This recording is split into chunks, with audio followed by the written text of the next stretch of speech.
in our elections cycle and in the adherence to the rules of those election laws that all the states should be following. Welcome back, by the way. Tom, are you there? I'm not hearing you. Oh, you're not hearing me. Okay. Oh, now I can hear you. How are you? Okay, very good. Well, I'm doing well, Tom, but tell me about these letters that you've sent off to elections officials in 14 counties in 5 different states around America about whether or not they're following the National Voter Registration Act. Yeah, they're a mess. You've got voter rolls in New York City, major counties in California, and out your way near Portland, Oregon, where they're not removing names from the rolls as federal law requires. There's registrations in those jurisdictions totaling about nearly 12 million names, and over the last 4 years, 12 million? They removed the grant. Holy cow. 12 million names. And now tell me this, Tom, what's going on here? Why would these counties and states, why would they say we're required to remove voters who shouldn't be on the rolls anymore, and they simply don't do it? I mean, in the day and age of computers, you'd think it'd be relatively easy to keep cleaned up voter rolls, wouldn't it? Yeah, I mean, in New York City, you've heard stories about New York City. It's a terribly run voter system there. So that, I think, is probably the easy explanation. They just don't do anything that they're required to do. They're a mess. California, we've already been in litigation in California, and our experience is they haven't cleaned up the rolls in 20 years in many counties, or almost the whole state. Los Angeles County settled with us a lawsuit where they're in the process of removing up to 1.6 million names. I'm not quite sure what's going on there in Multnomah County, which is Portland, where they've had, they have 571,000 people on the rolls, and they've removed 5 of them over the last 4 years. I mean, that's a complete breakdown in the system that requires the names to be cleaned, the list to be cleaned. And what happens is, or what makes it all the more important, now that you've got this massive vote-by-mail push, it's urgent that the list be cleaned. It's urgent, and that's why we've warned these jurisdictions that if they don't clean up the rolls, we're going to sue. Okay, Tom, for the people who are listening who are not as well versed in this as you and I might be, explain why it's so critical to take these dead names off. People might be thinking, well, so you've got people on the list who used to live there, they don't live there anymore, and the name is just a dead letter. But in a vote-by-mail environment like Oregon has or Washington has, and most of the country seems to be moving in that direction, if you've got a dead name on the list, it still generates a ballot sent to somebody, except that it may not be sent to it may not be sent to a person who's still a registered voter. It just goes to an address, and it may be used for fraud. Is it fair to say that's the biggest concern? Yes, I mean that's the easiest way to commit fraud. You get these ballots being mailed to people who've moved away, and they're misused. Or people could just show up because in these jurisdictions, I'm not quite sure about Portland, but I suspect they don't have voter ID there either. People could just show up and vote in someone's name. They don't need to. There's no ID requirement in large measure.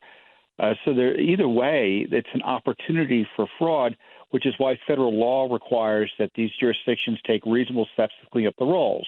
And when they're not removing anyone, 12 million names in these jurisdictions, 33 removals over the last 4 years. And vote by mail already invites fraud because the voting's taking place away from government officials, and it's easy to commit fraud. It's easier to commit fraud, and when you're mailing names to or mailing ballots potentially by the thousands to people who aren't there anymore, the temptation increases and the opportunities increase. And Tom, I'd cite, I think it was an Arizona case, it might have been Nevada, where they actually recently convicted a man because he voted with his dead wife's ballot. And you'd say, well, how could he vote that ballot? You have to sign the outside of the envelope. Aren't they checking that? And I think the answer is they're not really checking them.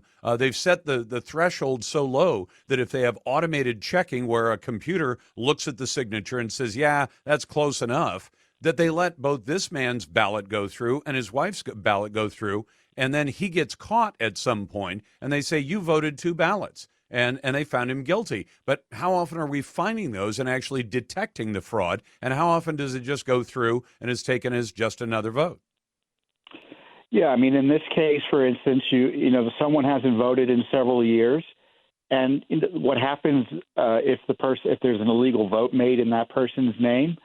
What's to alert anyone in an official sense that something improper happened? All they see is that someone voted. They have no idea that someone else voted in their name, which is why they need to make sure the lists are clean. And, we've heard stories. I'm sure you've had listeners call in saying, Lord, look, my son, my daughter, they moved away to college 10 years ago. I'm still getting ballot applications for them here at home.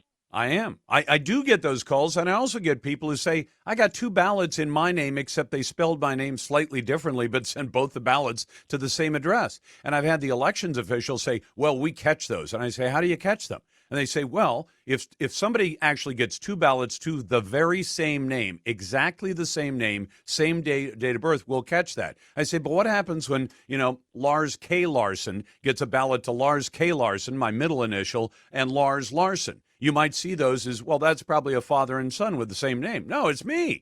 So there's no way from the outside to detect it unless somebody goes in and just says, hey, I got 2 ballots and I voted both of them, which people know is criminal, so they don't often confess to it. As my colleague, he's an expert former attorney at the Justice Department, he leads our election integrity efforts, Robert Popper, observed, 10% of Americans move every year. And so the numbers that we're talking about here, they should be generating tens of thousands of canceled registrations. There's simply no way to comply with the law while removing just 33 people. So when you talk about 12 voting lists totaling 12 million names, hundreds of thousands of those names shouldn't be there, and it is so disingenuous, frankly, on the part of politicians to push vote by mail, because they're the ones who know best that voter registration lists are notoriously dirty, because when they campaign, they avoid mailing them because it's a waste of money, because you're not getting getting voters who are current. No, and you can see it in the turnout, except you don't see it clearly enough. If they get 65% turnout in a general election, they say, well, some people just chose not to vote. Or it could be that some people don't exist anymore. They shouldn't be on the rolls. And there is no reason for it. Tom, I'm glad you're doing this. Are you going to be able to get the courts to tell these states and these counties to straighten things out?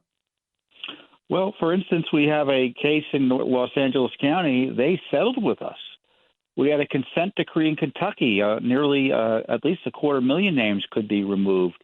And we've got cases underway already in Pennsylvania, North Carolina, and Colorado. So we're not this is not idle threats, and we have a record of causing cleanups as a result, A, of these letters, which would be great, B, any follow-up lawsuits. And Tom, what I want to see is I want to see reporters going to the people at those counties and at those cities and at those states and say, hey, are you going to respond to this? And if you have a good reason to not clean up the rolls, tell us what that good reason is. Otherwise, clean them up and make sure you're not sending ballots out. That's Tom Fitton, who's the president of Judicial Watch. We'll be back in just a moment. I'll get to your calls, including the naysayer calls, at 866-HEY-LARS. That's 866-439-5277. You're listening to the Lars Larson Show and the Radio Northwest Network.